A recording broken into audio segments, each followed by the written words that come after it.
أشهد أن لا إله إلا الله وحده لا شريك له وأشهد أن محمدا عبده ورسوله أما بعد فأعوذ بالله من الشيطان الرجيم بسم الله الرحمن الرحيم الحمد لله رب العالمين الرحمن الرحيم مالك يوم الدين إياك نعبد وإياك نستعين اهدنا الصراط المستقيم صراط الذين أنعمت عليهم غير المغضوب عليهم ولا الضالين يا أيها الذين آمنوا كونوا قوامين بالقسط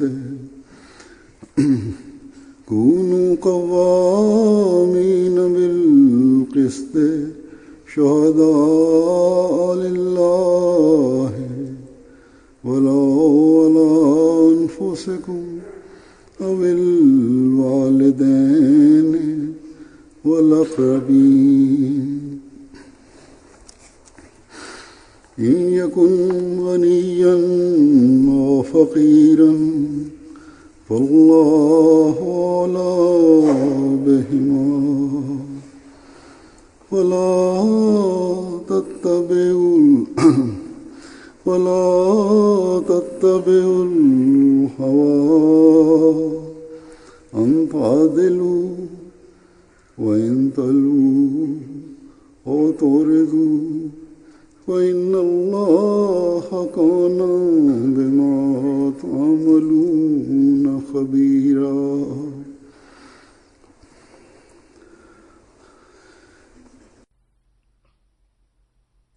Terjemah ayat ini adalah, wahai orang-orang yang beriman,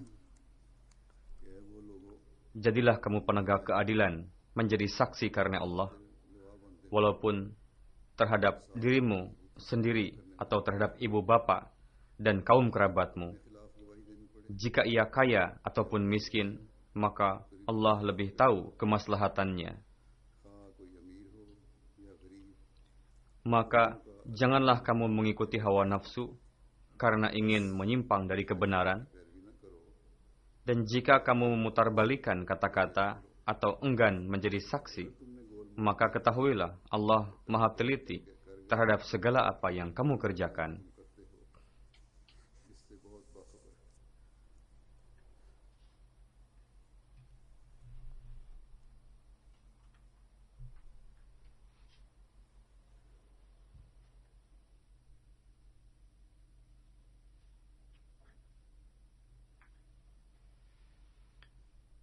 Kita mengatakan kepada dunia bahwa solusi bagi segala permasalahan dunia adalah ajaran Islam.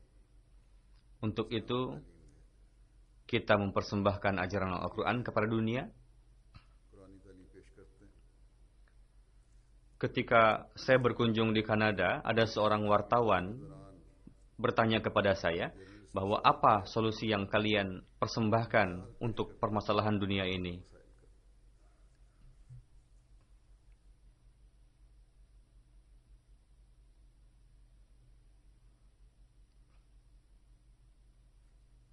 Saya jawab bahwa kalian, orang-orang dunia, dan kekuatan dunia, kalian mengklaim bahwa kalian telah berupaya sekuat tenaga untuk mencegah radikalisme dan untuk menciptakan keamanan dunia ini. Namun, masalahnya tetap saja terjadi. Kekisruhan tadi. Jika di satu tempat terjadi kekurangan, di tempat lain terjadi ledakan-ledakan. Jika di tempat itu sudah bisa dikuasai, maka tempat yang pertama tadi terjadi kekisruhan, kekacauan. Segala upaya duniawi untuk menyelesaikan kekacauan tadi telah dilakukan, telah diupayakan. Hanya ada satu upaya yang belum diamalkan, dan itu adalah solusi yang diberikan oleh ajaran Islam, berdasarkan ajaran Islam. Memang terdiam setelah itu, namun kita pun hendaknya melihat bahwa sangat tidak beruntung dalam hal ini, karena negeri-negeri Muslim memang mereka meneriakan simbol-simbol Islam, namun apa yang Allah Ta'ala ajarkan kepada umat Islam dan apa yang Islam kehendaki dari kita, yang mana suri toladannya telah diberikan oleh Hadrat Rasulullah Sallallahu Alaihi Wasallam, itu tidak diamalkan oleh mereka dan tidak berupaya untuk mengamalkannya. Sebagai dampaknya, yang paling terjadi kekacauan di dunia ini adalah di negeri-negeri Muslim justru. Tidak ada yang lebih logik dari itu. Sampai saat ini, tidak ada seorang wartawan pun yang bertanya langsung kepada saya bahwa jika ada amalan hakikat dari hukum-hukum Al-Quran ini, pertama-tama, islahlah diri umat Islam. Umat Muslim hendaknya mengislah diri. Mungkin pertanyaan itu ada dan memang mungkin dimunculkan oleh mereka atau terbetik dalam benak mereka. Untuk itu, ketika saya menyampaikan pidato di hadapan orang-orang non-Muslim, orang-orang gair, pertama-tama saya jelaskan kepada mereka kondisi umat Muslim pada saat ini. Lalu, saya berusaha untuk memperlihatkan wajah mereka sendiri, wajah negeri-negeri yang kuat itu. Dan di dalam berbagai interview, saya sampaikan kepada mereka bahwa ketidak mengamalkannya umat Muslim akan ajaran tersebut adalah merupakan dalil dari kebenaran Hadrat Rasulullah SAW. Karena Hadrat Rasulullah SAW telah menjelaskan dengan jelas bahwa kondisi umat Islam di akhir zaman itu, mereka akan melupakan ajaran Islam yang hakiki. Dan mereka demi untuk kemaslahatannya sendiri akan diutamakan oleh mereka. Ketika kondisi ini terjadi, maka akan datanglah pecinta sejati Hadrat Rasulullah SAW yang telah dijelaskan dalam Al-Quran Karim, dan berkenaan dengan tanda kedatangannya telah disebutkan dalam Al-Quran Karim, dan juga Hadrat Rasulullah SAW telah mengabarkan akan kedatangan wujud tersebut dengan jelas. Untuk itu, bagi seorang Muslim Ahmadi, alih-alih kita khawatir dalam kondisi yang demikian, di satu sisi justru ini merupakan ajang untuk kita berbahagia, karena ini merupakan ketentraman. Yakni ketika Hadrat Rasulullah Sallallahu Alaihi Wasallam, kondisi yang beliau jelaskan tadi, khususnya kondisi para ulama yang beliau nubuatkan itu telah tergenapi. Dan kita menjadi saksi akan hal itu. Dan hal tersebut pun sudah diakui oleh orang gair, khususnya mereka mulai menyuarakan berkenaan dengan ulama mereka. Mereka berani, lantang, meskipun mereka sampaikan dengan suara-suara yang enggan.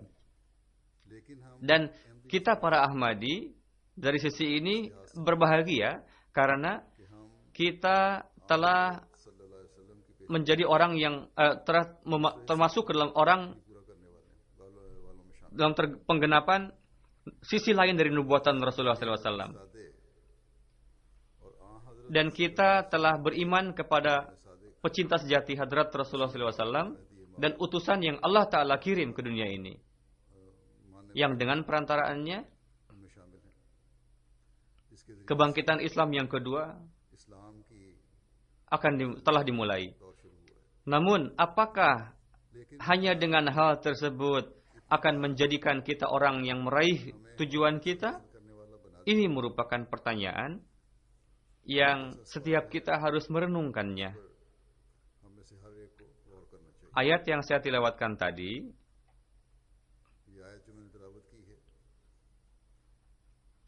di dalam ayat tersebut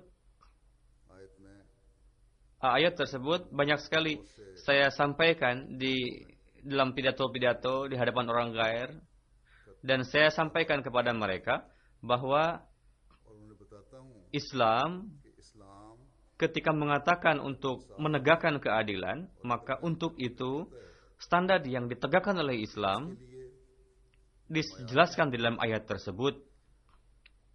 Dan kebanyakan orang sangat terkesan dengan pidato yang disampaikan itu, dan mereka jelaskan di dalam kesan positifnya. Namun tugas kita bukan hanya secara keilmuan memberikan kesan baik saja kepada mereka. Hadrat untuk memajukan lagi misi Hadrat Masih Maud alaihi salam, kita harus memperlihatkan amalan kita sendiri dalam menyebarkan misi Masih Maud alaihi salam ini. Kita memang tidak memiliki kekuasaan pemerintahan yang dengannya, yang melalui perantaraan itu kita bisa menegakkan hukum-hukum tersebut melalui level pemerintahan. Insya Allah ketika tiba waktunya nanti, kita akan perlihatkan suri toladan tersebut melalui level tersebut. Namun pada saat ini jemaat harus memperlihatkan suri teladan itu pada level masyarakat, lingkungan, dan jemaat. Dunia bisa bertanya kepada kita, baik, oke, kalian tidak memiliki wewenang kekuasaan pemerintahan, tapi kalian kan memiliki nizam jemaat, kalian merupakan sebuah jemaat, kalian mendakwakan diri bahwa kalian berada di bawah satu tangan, dan di dalam perkara lingkungan kalian berurusan untuk itu. Lantas apakah kalian standar keadilan dan kejujuran itu kalian tempuh di dalam menyelesaikan berbagai urusan? Allah Ta'ala di dalam ayat ini pada permulaan bagaimana menggunakan kata kis, dan yang kedua adalah kata adil, yang maknanya adalah persamaan, keadilan yang menyeluruh, dan standar akhlak yang luhur,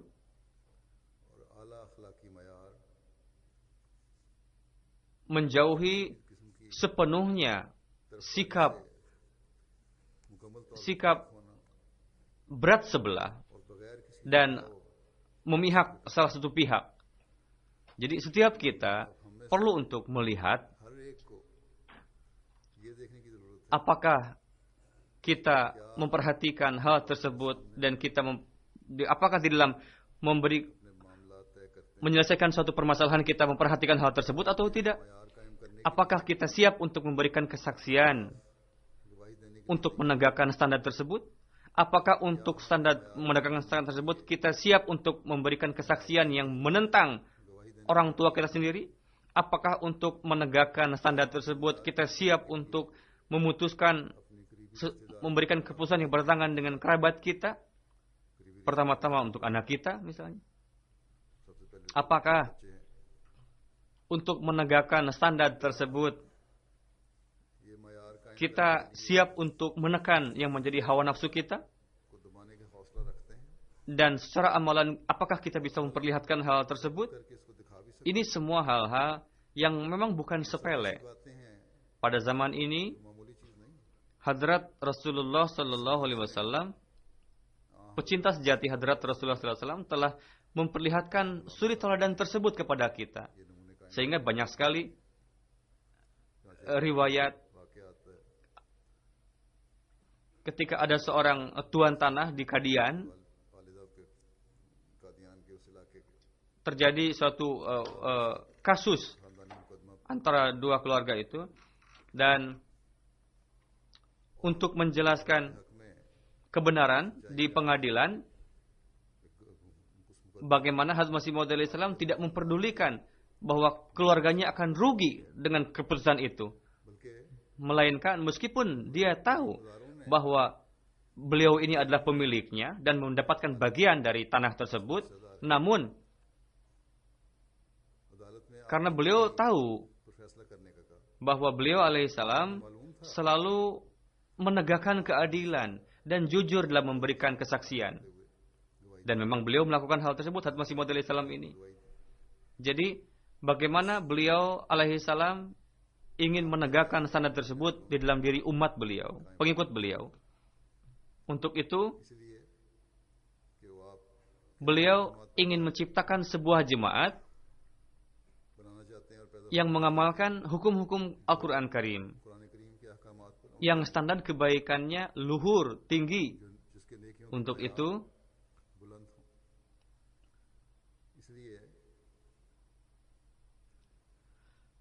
beliau menerima sepenuhnya ajaran Al-Quran Karim dan mengambil janji dari kita untuk itu di dalam janji be'at. Di dalam Al-Quran Karim, dalam tempat lain Allah Ta'ala berfirman, وَلَا يَجْرِمَنَّكُمْ شَنَآنُ قَوْمٍ أَلَّا تَعْدِلُوا إِعْدِلُوا هُوَ أَقْرَبُ لِلتَّقْوَى.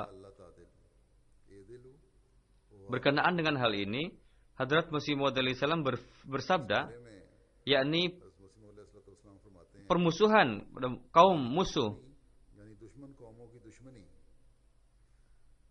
tegaklah dalam keadilan, karena takwa ada di dalamnya. Beliau bersabda, saya katakan dengan sejujurnya bahwa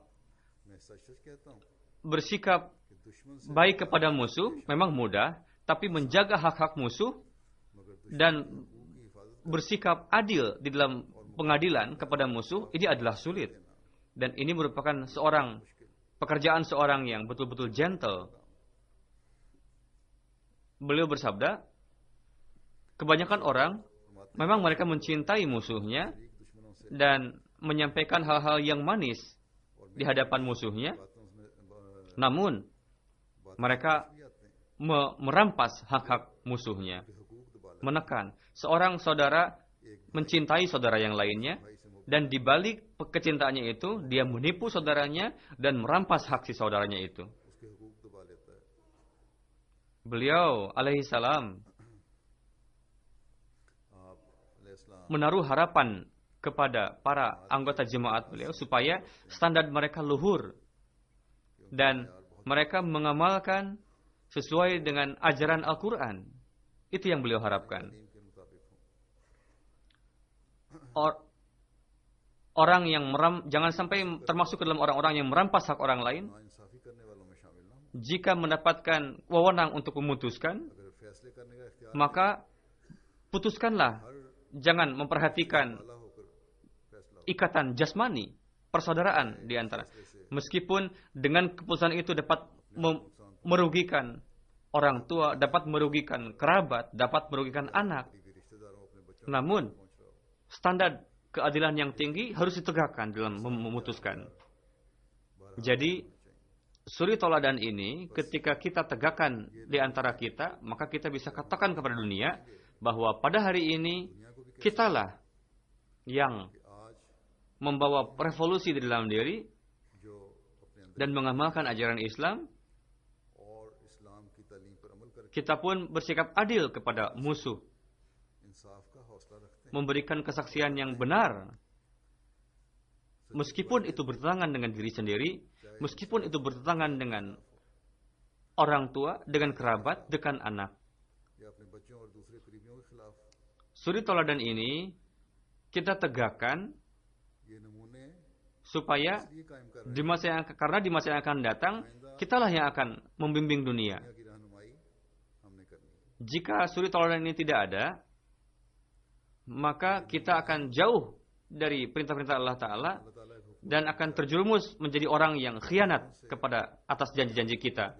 Jadi setiap Ahmadi khususnya ketika saya katakan और खास तौर पर kepada para pengurus hendaknya melihat, memperhatikan ये देखने की जरूरत sampai mana mereka melaksanakan amanat-amanatnya अपने ईमान तो dan हक अदा करते हुए इंसाफ sampai mana mereka bersikap और अदल के adil, standar mereka dalam bersikap adil, keputusan-keputusan yang mereka berikan,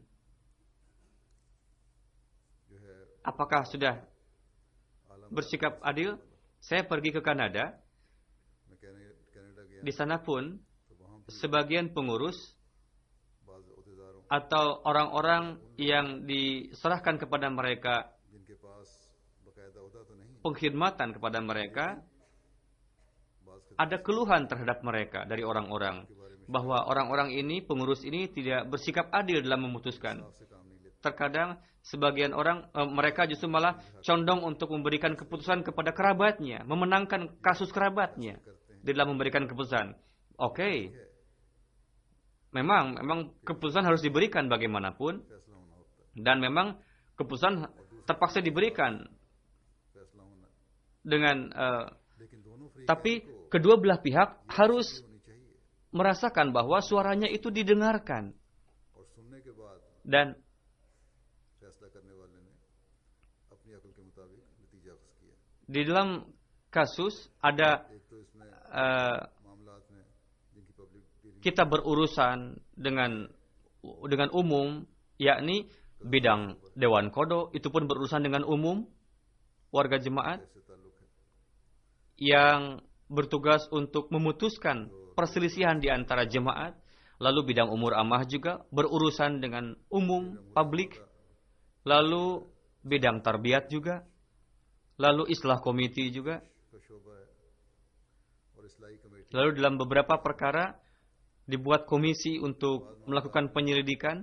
तहकीक के लिए कमीशन बनाए जाते हैं Mereka pun tugasnya sama, berurusan dengan umum. काम बात तो हो Dan komisi pun mendengarkan keluhan dari kedua belah pihak. Jadi setiap bidang tersebut काम है ketika memutuskan dengan segenap kapasitasnya, dia harus merenungkan, tadabbur, गौर और तदब्बर dan harus melihat, menilik sesuatu sampai pada kekedalaman. Lalu putuskanlah. करते हुए उस बारीकी को देखते हुए Berdoalah, mintalah pertolongan kepada Allah Ta'ala, दुआ करें supaya diberikan taufik untuk bisa memutuskan dengan baik. Ada orang yang sebelum memutuskan, dia berdoa, hendaknya berdoa untuk itu. Terkadang ada juga orang yang mengatakan bahwa sebelum memutuskan, saya biasanya melakukan sholat nafal 2 rakaat. Ada juga orang yang bersikap tidak peduli. ऐसे भी हैं Sebelum memutuskan dia tidak peduli apa-apa. Atau dia memutuskan karena kecondongan pribadi saja kepada satu pihak di antara dua yang berkasus itu. Begitu juga ketika berurusan dengan orang-orang, लोगों से मामलात ada juga bidang general sekretaris umum, general secretary का शोबा है dan orang yang bekerja, staf yang bekerja di kantornya juga, adalah tugas setiap karyawan supaya tamu yang berkunjung ke kantornya harus diperlakukan dengan hormat, dengan baik. इज्जत और एहतराम से पेश आए Janganlah hanya ये नहीं memilih-milih orang yang dia sukai atau kawannya, dia bersikap lembut, ramah kepada kawannya atau yang dia kenal, tapi tamu yang dia tidak kenal, dia bersikap वाकिफ हैं tidak ramah atau sebaliknya dari itu. उनके साथ मुनफी रवैये हैं Dan yang tugas yang untuk mengawasi hal tersebut adalah diberikan kepada para atasan di berbagai bidang ketika berurusan. Jadi apakah staf karyawan yang bekerja di kantornya telah bersikap adil atau tidak साफ के तकाजे पूरे करते हुए terhadap orang-orang. अपना काम कर रहा है Ini merupakan amanat-amanat yang diserahkan kepada orang yang bekerja, yang bertugas, berkhidmat. करने वालों के सुपुर्द Dan siapapun yang diberikan beban pengkhidmatan, apakah diambil janji darinya atau tidak, bahwa saya या ना akan melakukan tugas saya dengan segenap kapasitas, dengan mementingkan keadilan. इंसाफ के तकाजे पूरे करते हुए सरअंजाम Siapapun yang menerima pengkhidmatan bagi dirinya, करना, किसी भी शख्स का किसी भी खिदमत को कबूल करना itu sudah menjadi janji otomatis ही bahwa saya akan bekerja dengan memenuhi standar keadilan. Dan ini merupakan suatu amanah yang ऐसी ईमानत untuk menerimanya जिसकी जिम्मेदारी कबूल harus didasari dengan ikhlas dan karena Allah Ta'ala. Memang setiap mukmin sudah wajib baginya, mesti baginya untuk menjaga amanat dan janji yang telah dia sampaikan dan melaksanakan tanggung jawabnya. Seperti yang Allah Ta'ala firmankan dalam Al-Quran Karim, जैसा कि अल्लाह ताला कुरान करीम में फरमाता है وَالَّذِينَ هُمْ لِأَمَانَاتِهِمْ وَعَهْدِهِمْ رَاعُونَ. الذين هم لأماناتهم Yani orang mukmin adalah وعهدهم راعون orang yang menjaga amanat dan janjinya yang telah dia sampaikan. ख्याल रखते हैं Namun लेकिन जो orang yang bekerja secara ikhlas dan karena Allah Ta'ala, काम करने वाले हैं atau mereka mengatakan bahwa kami bekerja berkhidmat demi Allah Ta'ala, कि हम अल्लाह ताला की sedemikian rupa mereka harus berhati-hati उन्हें किस कदर मुताबिक karena mereka bebannya lebih berat dibandingkan mukmin biasa.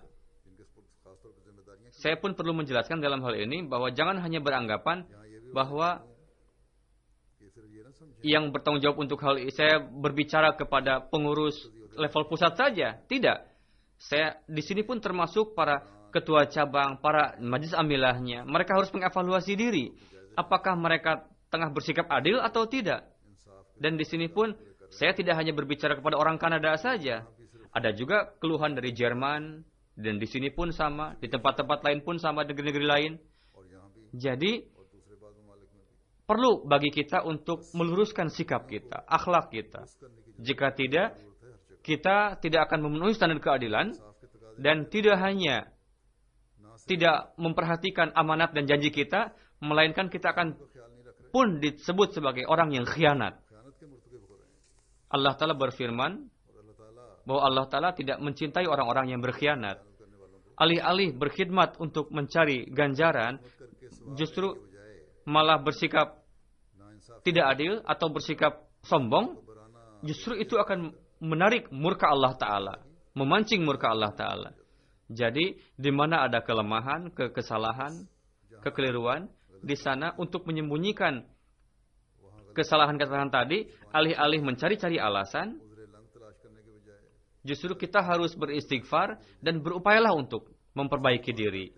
Jadi, para pengurus kita hendaknya mengevaluasi diri, अहदेदारों को apakah mereka लेना चाहिए setelah berkhidmat sesuai dengan prinsip yang dijelaskan oleh Allah Ta'ala dan standar keadilan yang telah diberikan. पूरे कर रहे हैं अपने Bagi orang yang berurusan dengannya, apakah dia berbuat adil kepada orang tersebut atau tidak? भी इंसाफ कर रहे हैं Hanya menjabat sebagai ketua cabang, sekretaris atau amir tidak ada artinya apa-apa. ये अमीर होना Tidaklah jabatan itu menjadi jaminan bagi dia supaya untuk dia diampuni di hadapan Allah Ta'ala. Tidak juga itu merupakan ihsan bagi jemaat karena kita menjabat suatu jabatan. Tidak. Jika amanat अगर ये अपनी ईमान dan janji itu tidak dilaksanakan sebagaimana mestinya, seperti yang Allah Ta'ala kehendaki, कर रहे dan जो खुदा ताला चाहता है जिस तरह tidak dilaksanakan और खालिस हो dengan sebagaimana mestinya, dengan ikhlas, maka tidak ada artinya apa-apa. तो कोई फायदा Jadi, secara ikhlas, बस demi Allah Ta'ala, setiap orang hendaknya berkhidmat seperti itu, lillahi Ta'ala, dan di dalam setiap memberikan keputusan, kita harus memenuhi standar keadilan. तमाम Jika ada kasus di hadapan kita yang berkenaan dengan hal itu, न्याय yang sebelumnya telah diberikan keputusan yang keliru oleh kita, lalu akuilah kekeliruan itu dan perbaikilah putusan itu. तस्लीम करते हुए Jika memang sebelumnya telah keliru, dan perbaikilah akhlak kita, अपने अखलाक को भी dan ingatlah perintah Allah Ta'ala, wa qulu linnasi husna, इस हुक्म को भी याद रखें yakni dia berbicara atau bersikap dengan halus lembut kepada orang lain लोगों के साथ dengan akhlak yang luhur. Seperti yang saya katakan, अखलाक से बात करो। bahwa di setiap negeri di dunia ini, para pengurus perlu untuk mengevaluasi diri. Jika saya memberikan permisalan dari di Kanada tadi, karena di sana di Kanada ini jemaat sangat dikenal oleh orang luar, oleh non-Ahmadi. Dan setelah kunjungan saya ke Kanada itu, jemaat semakin dikenal lagi oleh orang luar. Dan di dalam pandangan orang Gair, lebih dikenal lagi. Jadi dari sisi ini, kita di dalam segala urusan harus memperlihatkan suri teladan yang baik. Setiap pengurus kita, khususnya, dan setiap Ahmadi pada umumnya, di hadapan dunia, mereka harus menjadi panutan. Di mana di dunia ini, fitnah dan kefasadan, dan merampas hak-hak orang lain, itu nampak di dunia ini, maka di sana, jemaat harus tampil dan memberikan contoh panutan menjadi panutan bagi keadilan, sehingga orang-orang dunia akan menyaksikan kepada kita bahwa bagaimana jemaat ini, seperti apa jemaat ini. Setiap anggota jemaat menjadi panutan bagi mereka. Jadi setiap Ahmadi hendaknya ingat bahwa tanggung jawab tidak hanya diberikan kepada para pengurus saja, melainkan setiap Ahmadi pun bertanggung jawab dalam hal ini, supaya mereka memberikan contoh yang baik di dalam menjalin hubungan sesama. Dan berikanlah sikap adil dan sampaikanlah sikap kita supaya puncak yang luhur. Dan jangan sampai kita bersikap berat sebelah. Jangan sampai dia condong kepada salah satu pihak ketika memutuskan. Jadi kesaksian seorang Ahmadi dan keterangan yang dia berikan dari sisi keadilan dan kebenaran harus menjadi suri toladan, menjadi panutan, sehingga dunia mengatakan bahwa jika orang Ahmadi memberikan kesaksian, maka akan tidak bisa ditantang lagi katanya. Karena kesaksian yang diberikan oleh orang Ahmadi telah sampai pada standar keadilan yang luhur. Jika kita melakukan itu, di dalam ceramah-ceramah kita juga, di dalam obrolan kita, di dalam tabligh kita, benar. Jika tidak, seperti halnya yang orang lain, kita pun sama seperti itu jika kita tidak mengamalkannya. Setiap Ahmadi hendaknya ingat bahwa kita, di dalam janji baiat kita, telah berjanji untuk terhindar dari segala macam keburukan. Dan jika tidak memberikan perhatian kepada janji-janji tersebut, dan secara sengaja kita tidak mengamalkannya, maka kita merupakan pengkhianat. Hadrat Rasulullah Sallallahu Alaihi Wasallam, beliau menjelaskan tanda seorang mukmin yang hakiki, yakni jika di dalam hati seseorang terdapat keimanan dan kekufuran, atau kebenaran atau kedustaan, tidak mungkin menyatu. Kebenaran dan kedustaan. Tidak juga amanat dan khianat bisa menyatu dalam satu tempat. Dalam satu hadis beliau bersabda, yang perlu diperhatikan oleh para pengurus, begitu juga oleh para anggota. Beliau Sallallahu Alaihi Wasallam bersabda, berkenaan dengan 3 perkara, hati orang Muslim tidak bisa berkhianat. Ketiga hal itu adalah, pertama, bekerja dengan disertai niat yang tulus kepada Allah Ta'ala. Dan yang kedua, bersikap baik kepada umat Muslim yang untuk sesama, ya, dan kepada orang lain, dan menyatu dengan jemaat muslimin.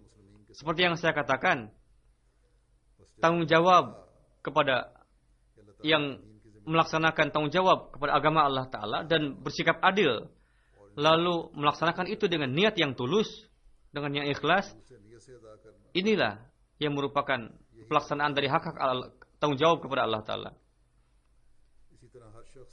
Bagi setiap orang perlu untuk melaksanakan hak orang lain, memenuhi hak orang lain.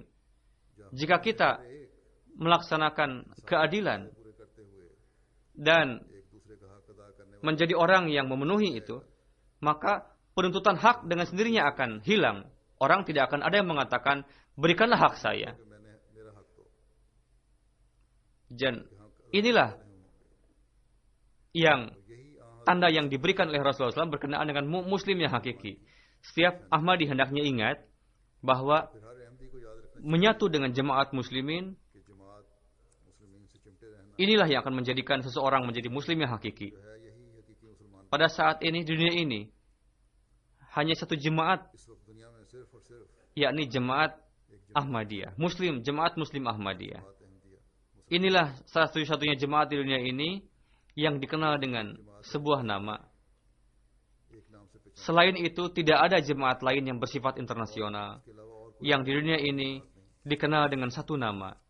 Jadi, dengan menyatu dengan jemaat tersebut बस इसके साथ dan menjadi bagian dari nizam jemaat और निज़ाम जमात का हिस्सा बनना dan sesuai dengan sabda Rasulullah SAW, kita akan menjadikan kita sebagai muslim yang hakiki. इस खुश Seberapapun orang Ahmadi bersyukur akan keberuntungan hal itu, itulah kurang, akan tetap kurang. Dan और हकीकी शुक्र rasa syukur yang hakiki itu adalah dengan के निज़ाम itaat sepenuhnya kepada nizam dan khilafat. Semoga Allah Ta'ala memberikan taufik kepada setiap Ahmadi untuk menyampaikan rasa syukur yang hakiki itu. गुजारी की तौफीक Semoga Allah Ta'ala memberikan taufik kepada setiap Ahmadi untuk memenuhi standar tuntutan keadilan. साफ के तकाजे पूरे करने वाले बने हो Jangan sampai इस किसी भी किस्म की jika diperlukan kesaksian, jangan sampai orang Ahmadi ini bersikap khianat. Setiap खयानत के मुर्तकिब न pengurus dalam jemaat ini hendaknya supaya mereka memahami जिम्मेदारियों को समझे bidangnya dan menjadi orang-orang yang melaksanakan keadilan dengan sepenuhnya, dan semoga mereka menjadi orang-orang yang memenuhi tuntutan keadilan dengan sebaik-baiknya. Ini merupakan ajaran yang indah. ये खूबसूरत Semoga ini terus berlangsung bagi anak keturunan kita, dan semoga kita harus berupaya untuk itu, supaya ketika tiba waktunya kita bisa menjadi orang-orang yang memenuhi standar keadilan di dunia ini. कायम करके दिखाने वाले हों Keadilan yang telah ditegakkan oleh Hadrat Rasulullah SAW, yang suri tauladannya telah diciptakan, telah diterapkan oleh pecinta sejati Hadrat Rasulullah SAW di zaman ini, ने कायम फरमाया yang harapannya telah ditaruh oleh beliau kepada para pengikut beliau. Semoga Allah Ta'ala memberikan taufik kepada kita semua. Amin. अल्लाह हमें इसकी तौफीक भी अता फरमाए Setelah salat Jumat, saya akan memimpin salat jenazah gaib. Yang pertama adalah जनाजे गायब पढ़ाऊंगा Mukarram Ahnan Muhammadin Kurdiah Sahib. मुकरम अदनान मोहम्मद दीप Beliau penduduk Halaf, Syria, जो हलफ के रहने वाले थे सीरिया के उनका Syria. जिन्हें Pada tahun 2013, 2000 teroris telah menculik beliau तंजीम ने dan mensyahidkan beliau. Beliau lahir pada tahun 71 di kota Halaf, Syria. 1971 Pada tahun 2003 beliau menikahi 3 seorang wanita, Mazrat Sahibah, खातून dan mertua beliau Yasin Sharif Sahib. Adnan साहब के सुसर Pada tahun 2007 Bai'at masuk ke dalam jemaat ini. Lalu dengan tablik beliau, करके जमात putra-putri beliau, की तबलीग से selain itu के अलावा इनकी बेटी menjadi Bai'at, masuk jemaat. Dan di rumah Adnan Sahib mulai hangat dengan kisah-kisah jemaat. Karena Adnan Sahib ini tidak terpelajar sehingga beliau sering mengikuti para maulwi. Ketika istri beliau Bai'at pada tahun 2010, maka atas provokasi para maulwi, Adnan mengatakan kepada istrinya, jika kamu melihat MTA atau jika kamu berbicara masalah Ahmadiyah, maka aku akan talak kamu, katanya. Karena diprovokasi oleh para maulwi. Mertua beliau Yasin Sharif Sahib sering menasehati Adnan, lalu Adnan terdiam. Ketika dia pergi ke maulwi lagi, lalu dia lupa lagi. के पास जाते तो फिर भूल Mertua Adnan mengatakan pada tahun 2011 di rumah kami, istri beliau tengah membaca Al-Quran di rumah. Lalu datanglah Adnan ke rumah melihat kami membaca Al-Quran. Adnan mengatakan, teruslah baca Quran. karena saya ingin mendengar tafsir kalian, katanya. Lalu pada saat itu kami sedang membaca surah Bani Israel. Idh yaqulu zalimun in tattabi'una illa rajulan mashura.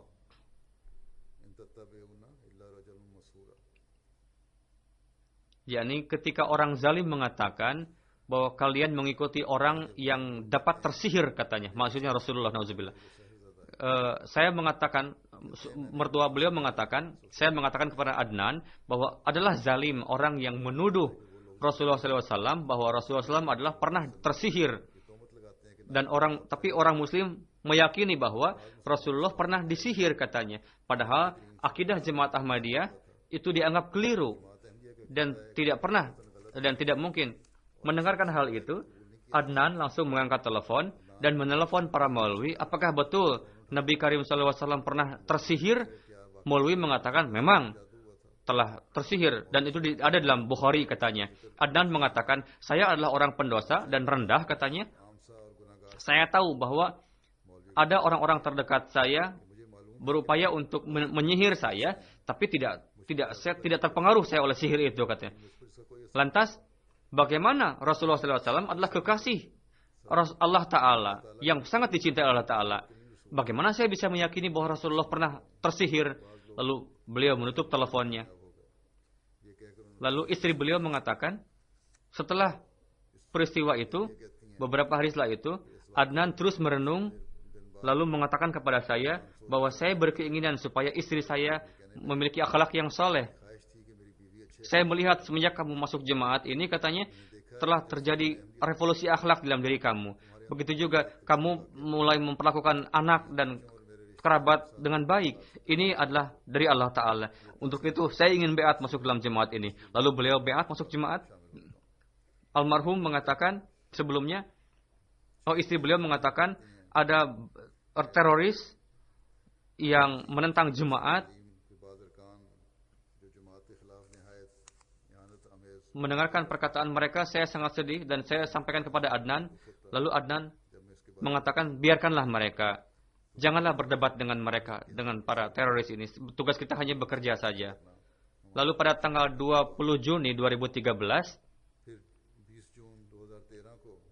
badan teroris tadi, beberapa anggota menculik Adnan. Dan 2 bulan kemudian beliau ditembak dan disyahidkan. Innalillahi wa inna ilaihi raji'un.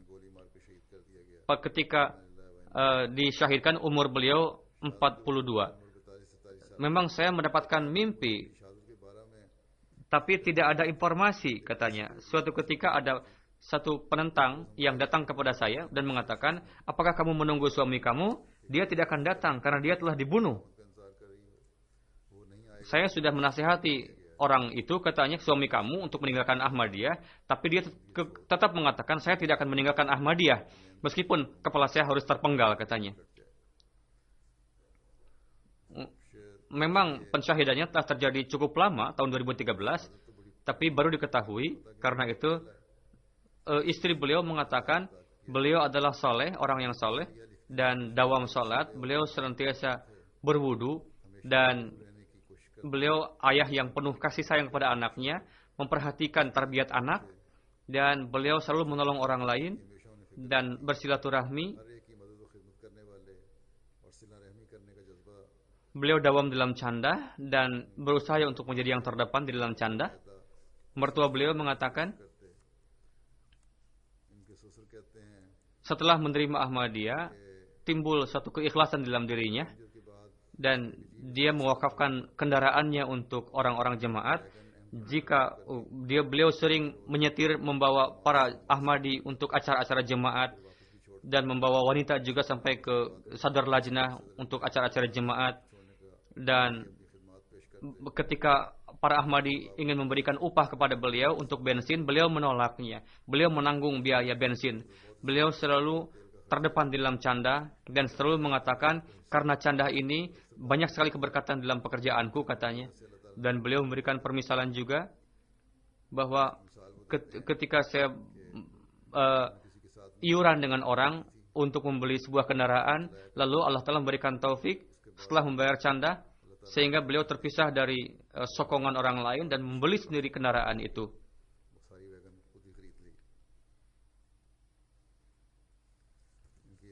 ada satu kerabat beliau lagi, रिश्तेदार हैं इनकी beliau mengatakan beliau sangat dawam silaturahmi. वो कहती हैं कि सिला रहमी का Beliau mengatakan ketika terjadi kekacauan dan timbul suasana perang di lingkungan kami, di daerah kami ketika kondisi buruk, maka kami sangat perlu roti sekali. Jika ada pun itu sangat mahal. Dalam kondisi seperti itu, Adnan pergi sampai ke tempat yang jauh-jauh untuk membeli roti शहीद तमाम रिश्तेदार untuk kami. ममूर थे वो दूर दराज के इलाकों से रोटी लाकर हमें दिया करते थे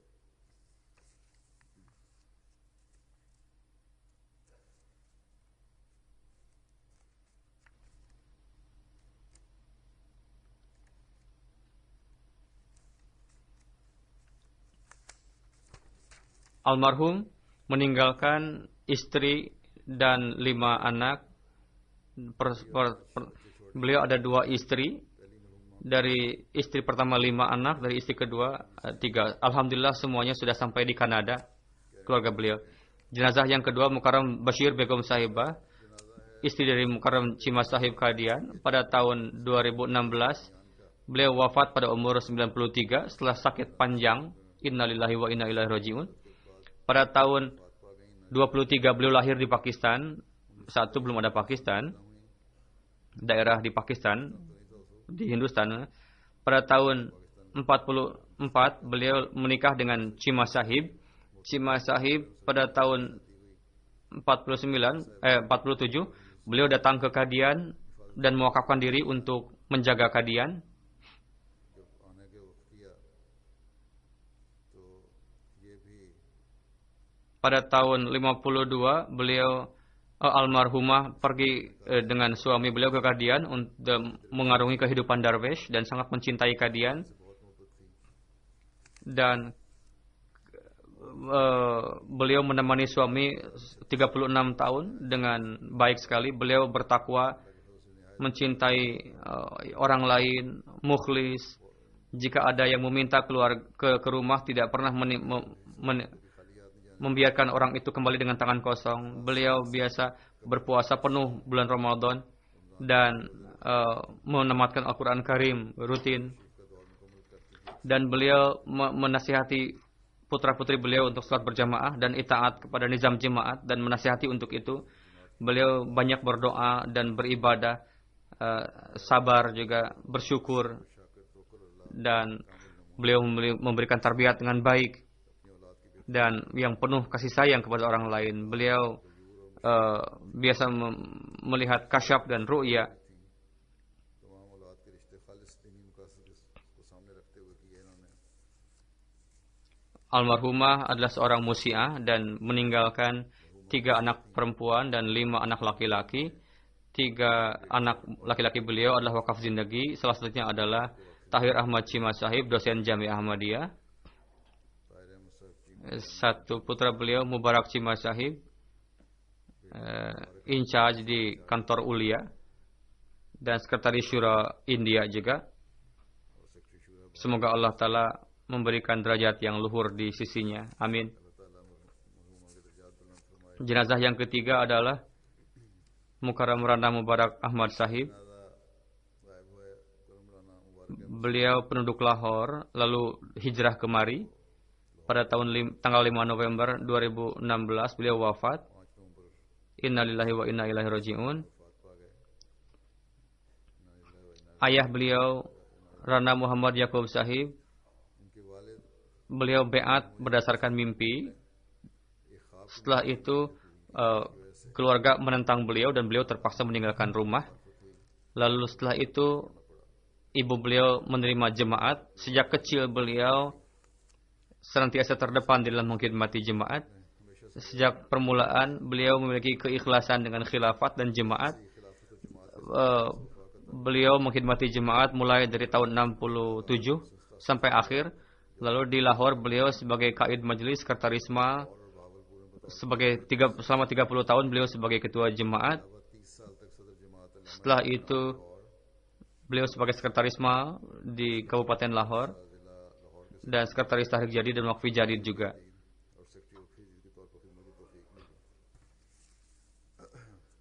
Setelah pensiun beliau mewakafkan diri retirement के बाद इन्होंने di dalam Al-Fazl. भी पेश किया था Beliau berkhidmat. कि नुमाइंदा के तौर पर खिदमत बजा लाते रहे Beliau sangat lembut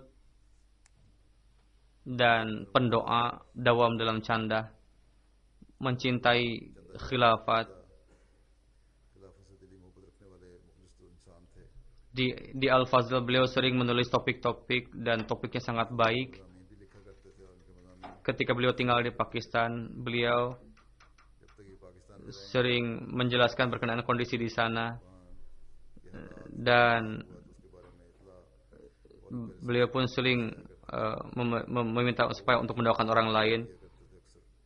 Setelah 3 anak perempuan dan 3 anak laki-laki, beliau cukup punya banyak cucu juga. Semoga Allah telah meninggikan derajat almarhum. Begitu juga almarhum Syahid Almar. Semoga Allah telah meninggikan derajat beliau dan menjaga putra-putri beliau. Mereka sudah hijrah ke Kanada dari Syria. Semoga Allah Ta'ala menjaga mereka dan tujuan baik. Semoga Allah Ta'ala terus melanjutkan itu pada anak keturunan beliau. Amin.